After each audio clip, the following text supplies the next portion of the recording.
Me da muchísima alegría darles la bienvenida a otro estudio. Hemos iniciado el miércoles pasado con la cita de John Trua y recordamos que estas citas representan lo que se conoce en el Evangelio, pero también en los profetas como el Día del Señor, que son 4 estaciones que nos hablan de su segunda venida. Esta cita en particular, Yom HaKippurim, ese es su nombre bíblico, es la segunda cita de otoño que lleva esta connotación de Día del Señor, pero a su vez es la quinta desde que se empezaron en el mes primero allá en la primavera, en el mes de Aviv o Nisan o marzo o abril más o menos en nuestros calendarios gregorianos. Y esta es muy significativa porque es la primera cita que Dios despertó en nosotros el deseo de empezar a guardar, y ya veremos cómo es que se guarda. El año pasado vimos 2 puntos específicos, y me explico. Año con año, nuestra intención es dejar un estudio nuevo en su corazón que tenga que ver con un desarrollo tanto del Evangelio como de la Biblia. Y hemos hecho ya esto por varios años. En ese sentido, el año pasado nosotros vimos 2 puntos principales. Esta cita representa la venida del Señor trayendo resurrección para los que están muertos o transformación para aquellos que estén vivos, cualquiera sea el caso. Pero también interpretábamos la correcta forma de leer primera carta de Tesalonicenses capítulo 4, versículo 17, leyéndolo en contraparte con primera de Corintios capítulo 15. Desvirtuábamos entonces esa doctrina del rapto y hablábamos del retorno del Señor.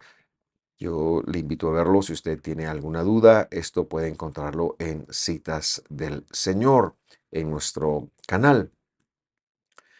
Y como he mencionado, cada año queremos ir agregando algo con respecto, no pensamos cubrirlo todo en un solo estudio, sino que la intención o mejor dicho, el enfoque que hemos tomado es que año con año compartimos algo, lo que Dios vaya poniendo en el corazón.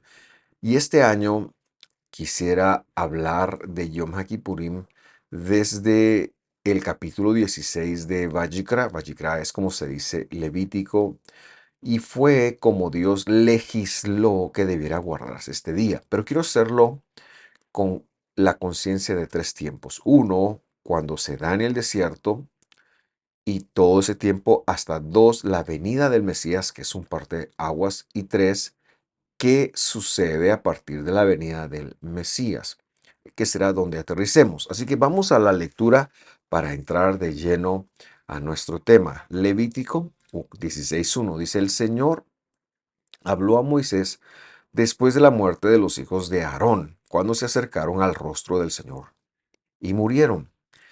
Este verso se refiere a Nadab y Abijú, quienes probablemente ingresaron bajo los efectos del alcohol a lo que se conocía como el Kodesh HaKodashim, que han traducido como el lugar santísimo. Sin embargo, hoy vamos a personalizarlo, porque no es tanto la referencia al lugar, sino que ya este versículo nos dice que literalmente se acercaron al rostro del Señor. Algunas traducciones lo han colocado como la presencia o delante del Señor, pero la Biblia literalmente dice pnei, rostro de. Lo que quiero que conectemos es que más que un espacio, este lugar, más que un espacio físico, era reservado para la personificación de Dios. Y me explico un poco, ya que Dios siempre se expresó por medio de mensajeros. Cada vez que usted vea que Dios vino y que Dios bajó a la tierra, siempre lo hizo por medio de un ángel.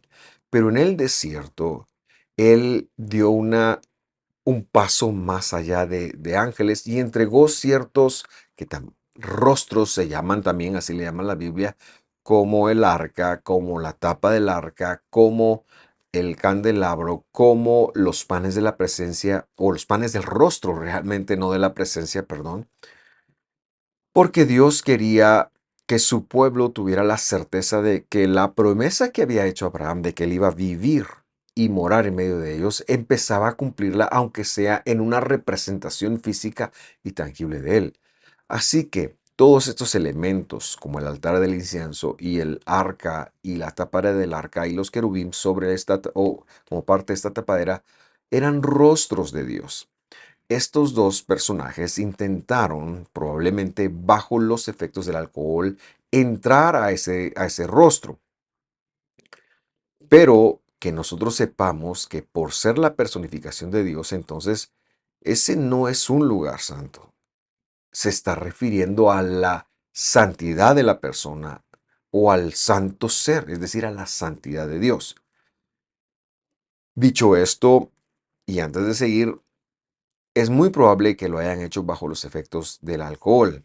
Por eso el versículo 2 sigue diciendo, el Señor le dijo a Moisés, dile a tu hermano Aarón que no entre en cualquier tiempo a la santidad, es decir, a Dios detrás del velo. Y aquí la personificación, como se lo había dicho, delante del caporet, o sea, propiciatorio, han traducido. Ya veremos por qué esto no es tan fácil de solamente leer propiciatorio, porque nadie sabe qué propiciatorio, qué es eso de propiciatorio, que está sobre el arca, no sea que muera, porque yo apareceré en la nube sobre el caporet, es decir, sobre el propiciatorio. Entonces, aquí Dios le habla a Moisés en función del primer ministro principal o sumo sacerdote que es llamado, que empieza una línea de ministros que harán una función intermediaria entre Dios y el pueblo. Y esto no solo era un plan divino en el sentido de que Dios se iba a manifestar a su pueblo, pero también una protección para el pueblo, ya que estos ministros deberían de guardar unas competencias muy distintas, de adquirir unas competencias muy distintas para que cada vez que tuvieran contacto con Dios, ese contacto, por ser ellos pecadores, no les matara. Su función principal, la de un ministro o sacerdote, como le llaman, se describirá hoy. Y es que él tendría que entrar precisamente en este día, en el día 10, para hacer las reconciliaciones por el pueblo. Es decir, Dios quería reconciliarse y así es como se llama este momento histórico. Lo primero que Dios entonces le está diciendo a Aarón es, mira, no vas a entrar cuando a ti se te ocurra. Va a haber un día fijo.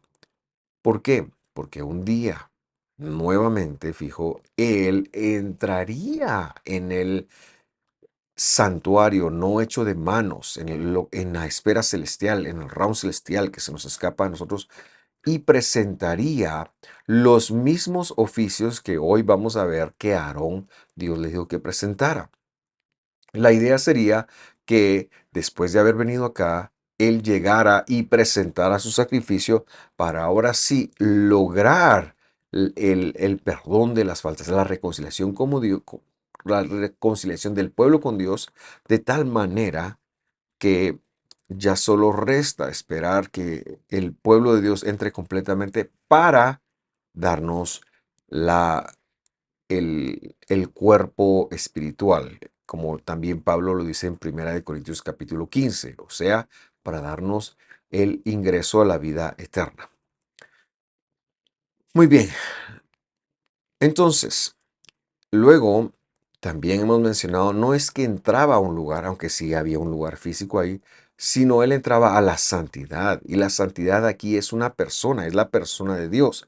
Repito, aunque no esté ahí, es como que estuviera, porque él está siendo representado. Por eso se lo personifica acá. Por eso le dice, va a entrar al Hakodesh, es decir, a la santidad, a Dios, que está detrás del velo, dice, frente a la tapa. ¿Qué es el caporet? O lo que llaman propiciatorio. Era una especie de tapadera que permitía derramar un poco de sangre sobre ella que cubría el arca. El arca era el lugar en donde se había guardado el maná y las dos tablas que encerraban el libro del pacto o el compromiso del pacto, no el pacto en sí, pero sí el compromiso, el testimonio, es como se lo llamó la misma escritura.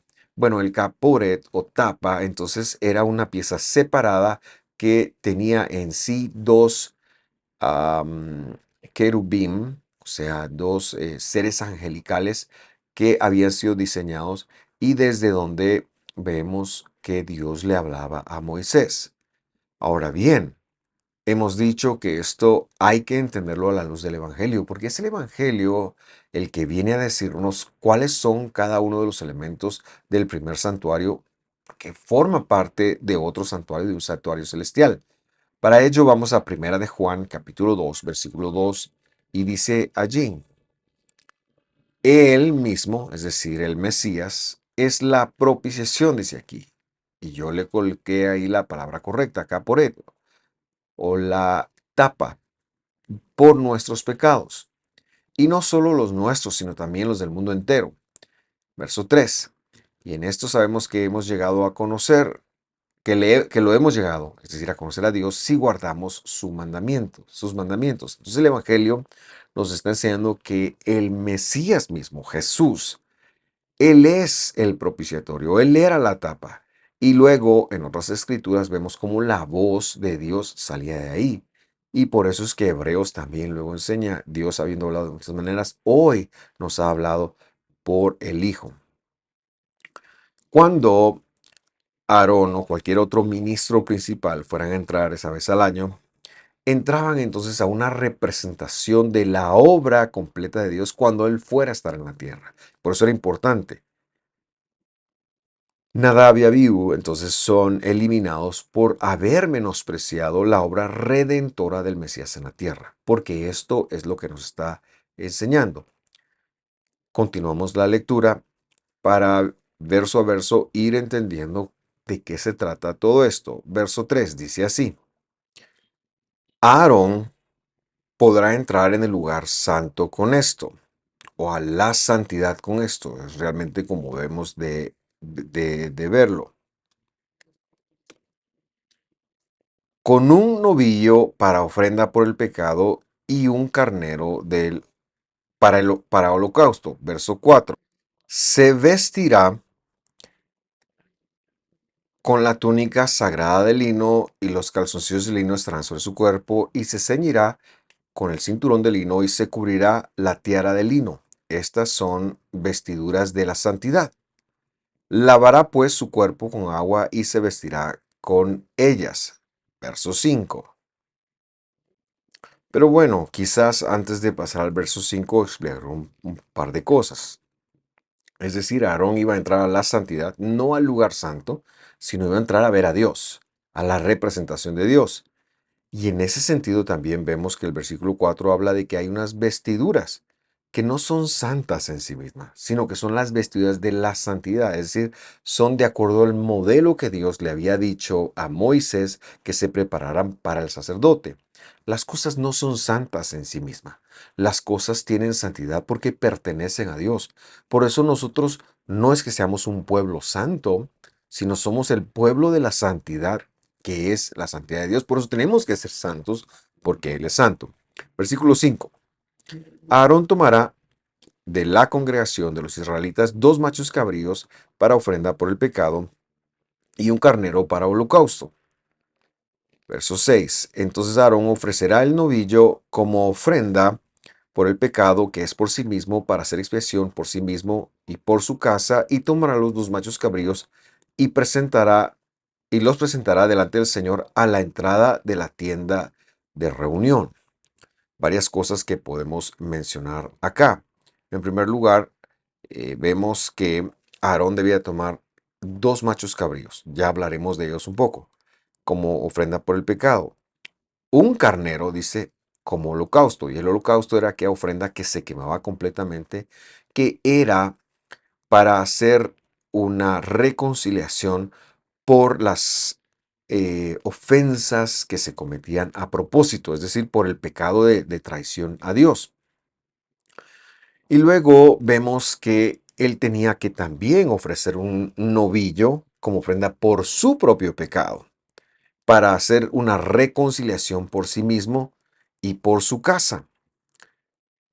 Y luego los dos machos cabríos, que ya he hablado de ellos, los presentará frente al rostro del Señor, a la entrada de la reunión. Como hemos dicho ya, el propósito del servicio de Yom HaKippurim, antes de la venida del Señor Jesús, era la de tener un día de reconciliaciones para el pueblo. Era un día para ver qué era lo que Dios, si Dios perdonaba o no a las personas en función del año legal que había iniciado. Ellos quedaban a sabiendas o a la expectativa de cómo Dios iba a manifestar.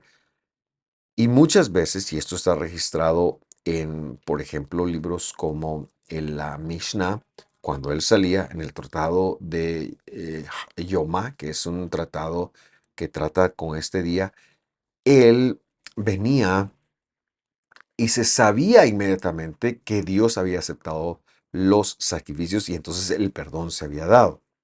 Sin embargo, observamos algo y esto lo señala el Evangelio, Hebreos capítulo 5, versículo 1. Dice así: porque todo sumo sacerdote, está haciendo una comparación entre los ministros humanos y el Mesías, porque todo sumo sacerdote tomado entre los hombres es constituido a favor de los hombres en las cosas que a Dios se refiere, claro, para hacer reconciliación, para presentar ofrendas y sacrificios por los pecados.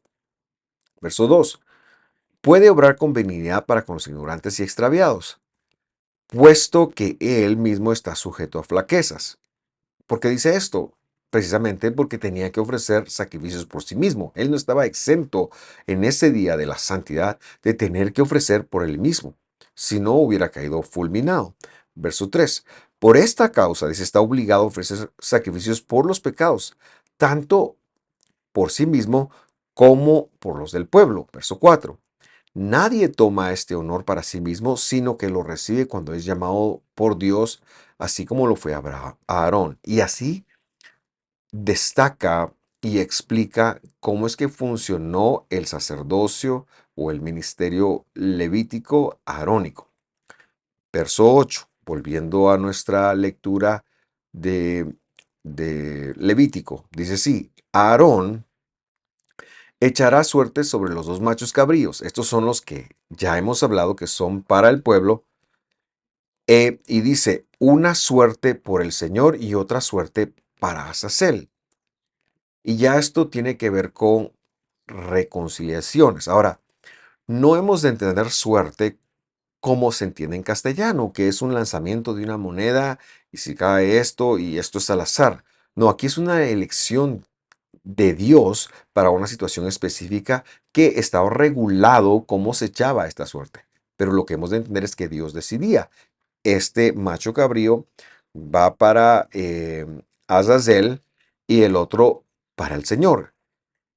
En ese orden de ideas, entonces comentamos que es Azazel, porque algunas personas lo han mencionado como el diablo, como el demonio, pero la pregunta es, ¿por qué razón para hacer reconciliación con Dios, Dios tendría que darle algo al diablo? Eso no tiene sentido. Eso es completamente erróneo, pero muchas personas lo enseñan así, que esto es para el Satán.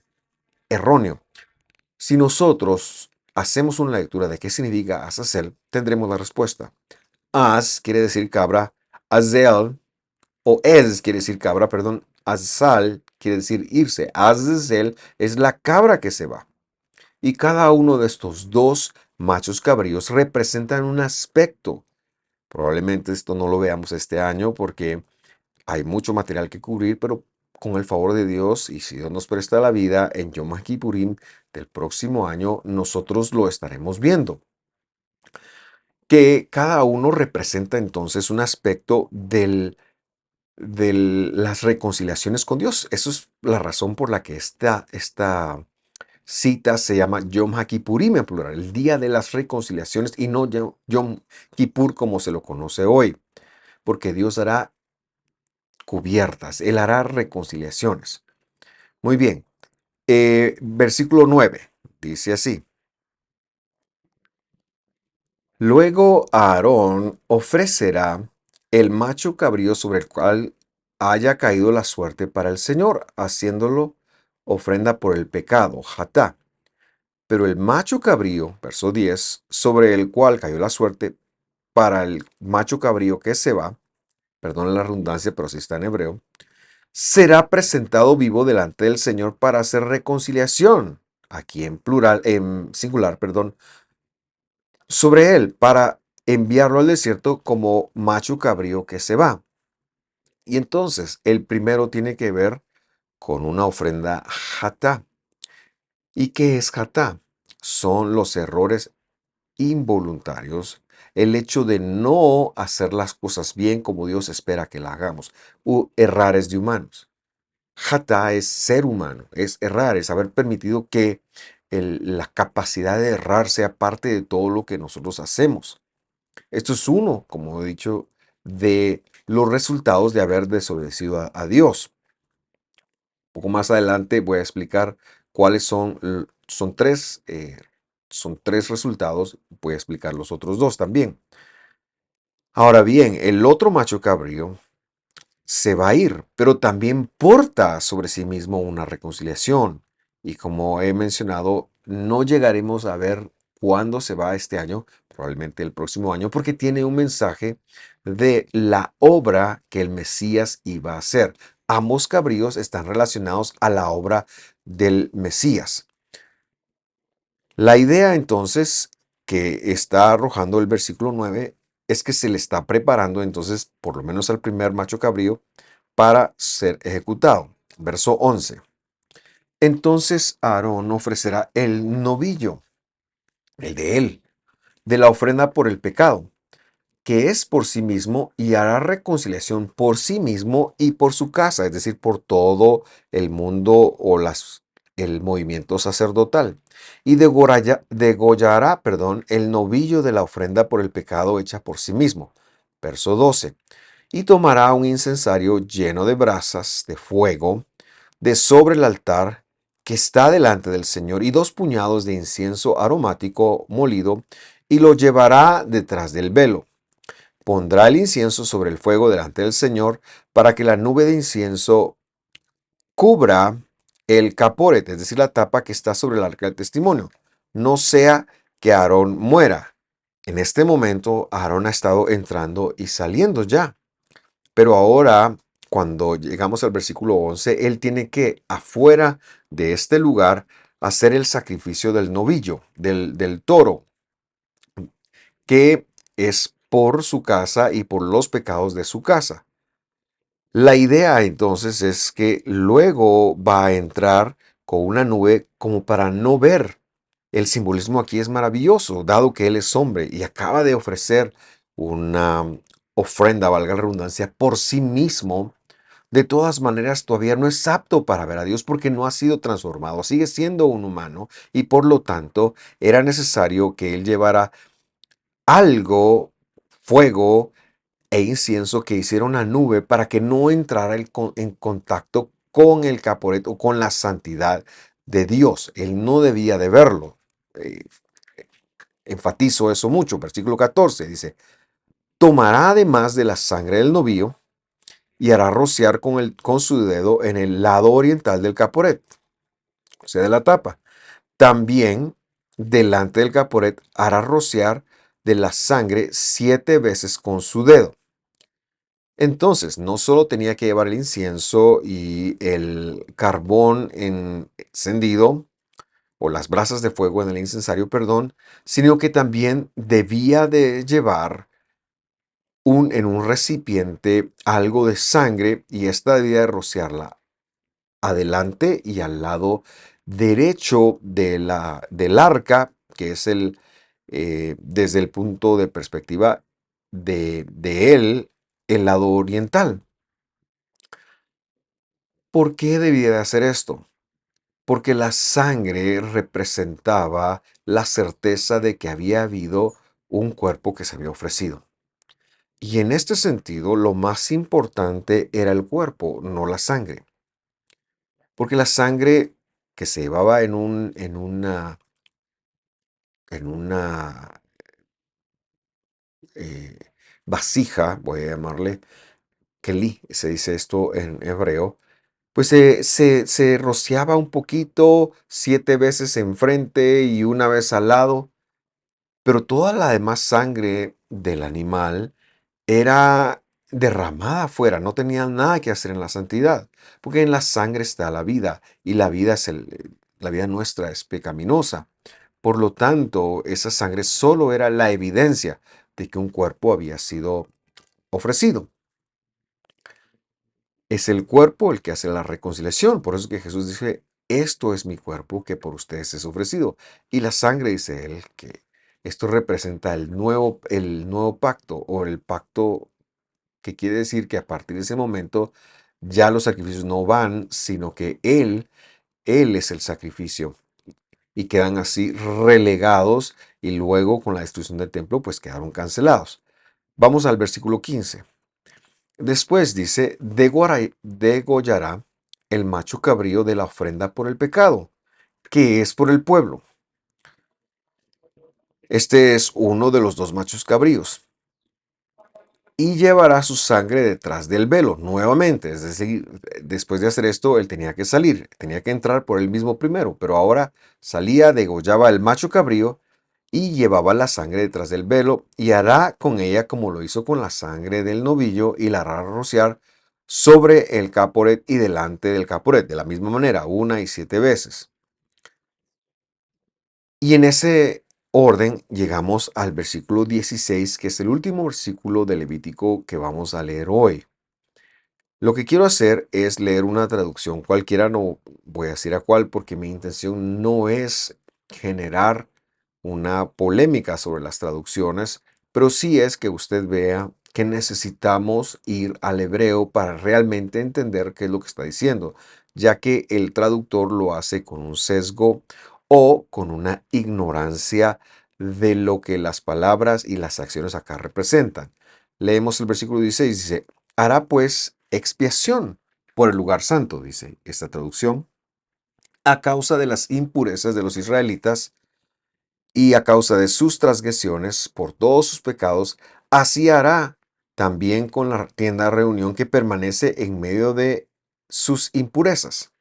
Si usted lo lee así, es traducido sin contexto, sin las palabras correctas, como lo he dicho, pareciera que después de haber llevado los sacrificios, ahora tiene que expiar, dice, o sea, limpiar o pagar el lugar santo, el lugar donde estaba, como que si ese lugar hubiera estado sucio o que tuviera impurezas o transgresiones o pecados.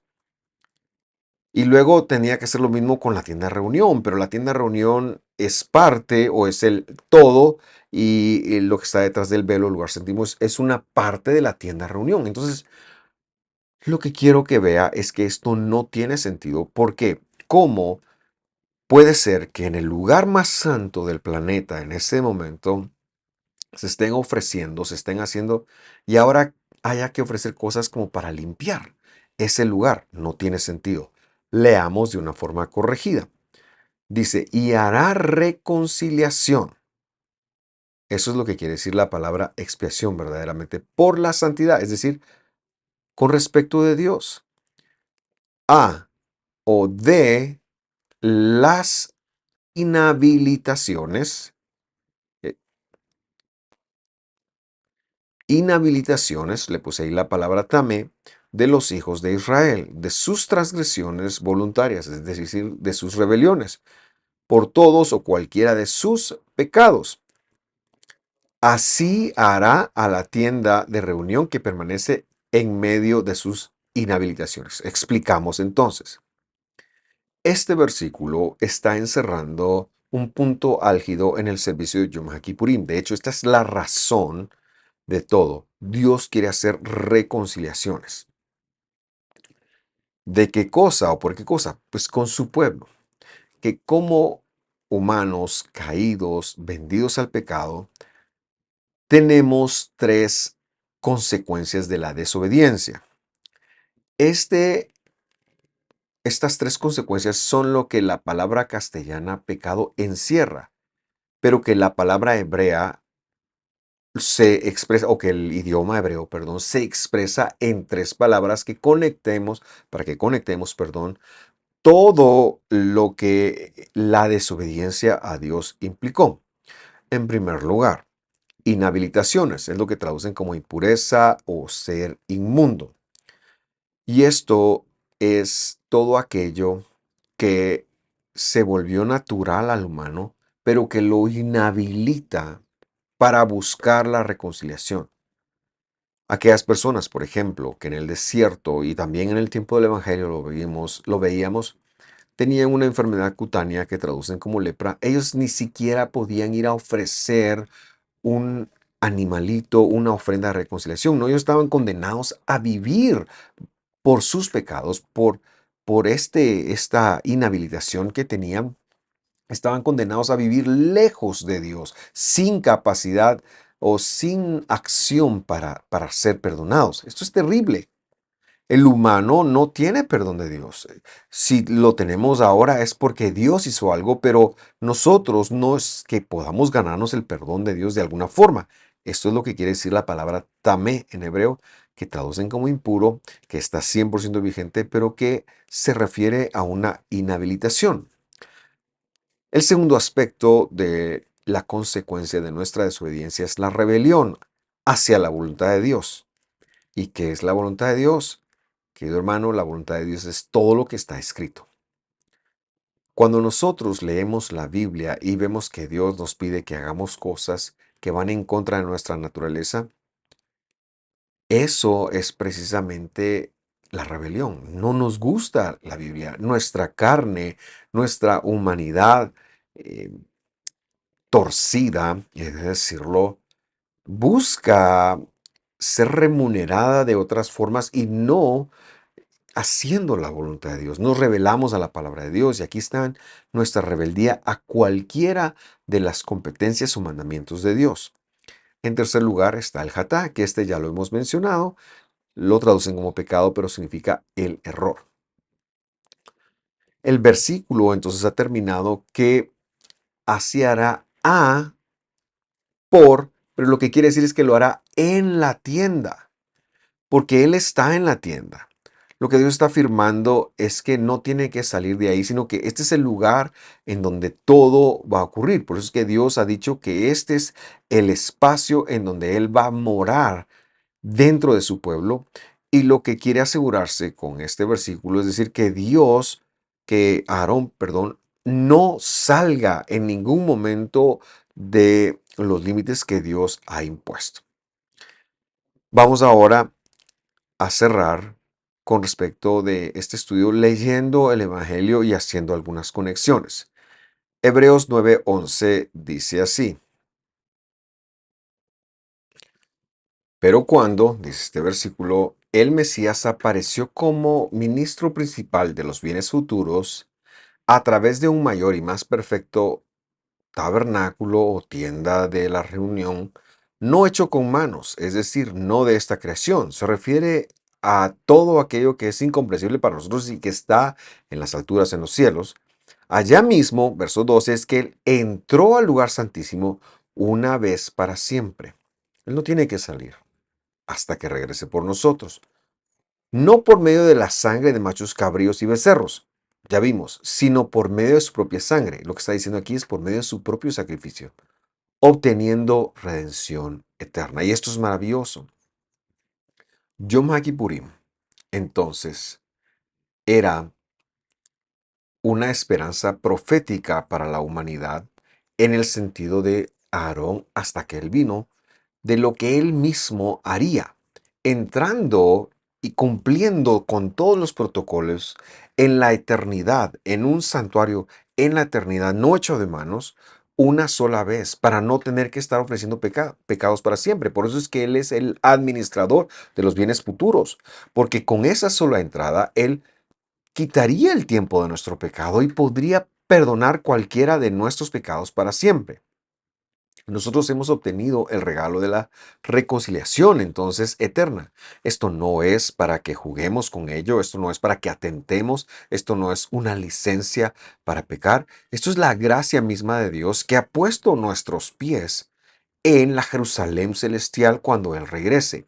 Así que de cara a las personas que lo vivieron en el Testamento de los antiguos, cada vez que había un Yom HaKippurim, ellos celebraban que un día o manejaban que un día Él vendría a la tierra y daría como los machos cabríos su sangre acá, su cuerpo acá, pero que Él regresaría a las alturas celestiales y entonces lo aplicaría en el cielo. Y esto en el tiempo de Jesús lo manejamos como un tiempo presente. Como un tiempo pasado representa la esperanza. Para Aarón me refiero, como el tiempo en el que Jesús vino, en ese tiempo también vemos el cumplimiento de lo mismo, por supuesto. Pero ahora hay un tercer tiempo que es después de la muerte del Señor para todos aquellos que vivimos después de la muerte del Señor y que viviremos y seremos salvos después de la muerte del Señor. Tiene que ver entonces con la segunda estación del día del Señor, en donde al regresar, por habernos reconciliado, si nosotros estamos nuestros cuerpos depositados en el cementerio, Él nos dará resurrección. Si estamos vivos, nos dará una transformación para tener un cuerpo que no vea la muerte. Este desarrollo fue hecho en el Yom HaKippurim del 2023. Yo lo invito a verlo porque ahí hablábamos de cómo es que esta estación produce la, la transformación de nuestros cuerpos corruptibles a un cuerpo incorruptible. Por último, y para cerrar, yo quisiera mencionar los aspectos logísticos y qué se hace en Yom HaKippurim.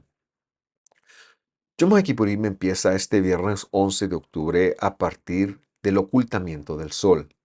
En Guatemala, más o menos esto es a las 6 de la tarde, un poquito antes, un poquito después. Mi familia y yo nos resguardaremos un poco antes de las 6 para empezar este tiempo. ¿Qué se hace? Bueno, la Biblia dice que se ha de afligir la vida, el cuerpo, la garganta. ¿Cuál es la peor aflicción que hay? Es la ausencia de comida y bebida.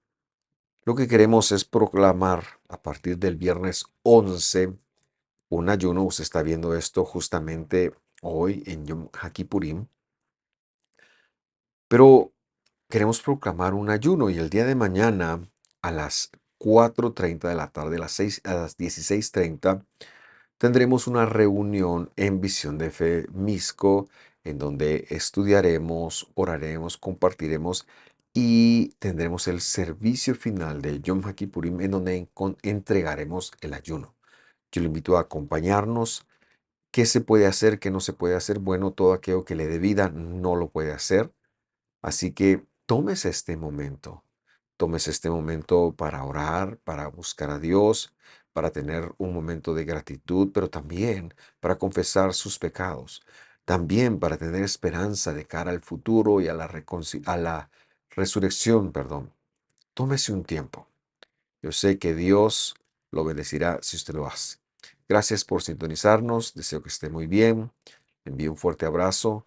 Que Dios lo bendiga. Nos vemos la próxima semana en donde estaremos estudiando, solo que esto ya en el día sábado, Shabbat por la mañana, eh, estaremos estudiando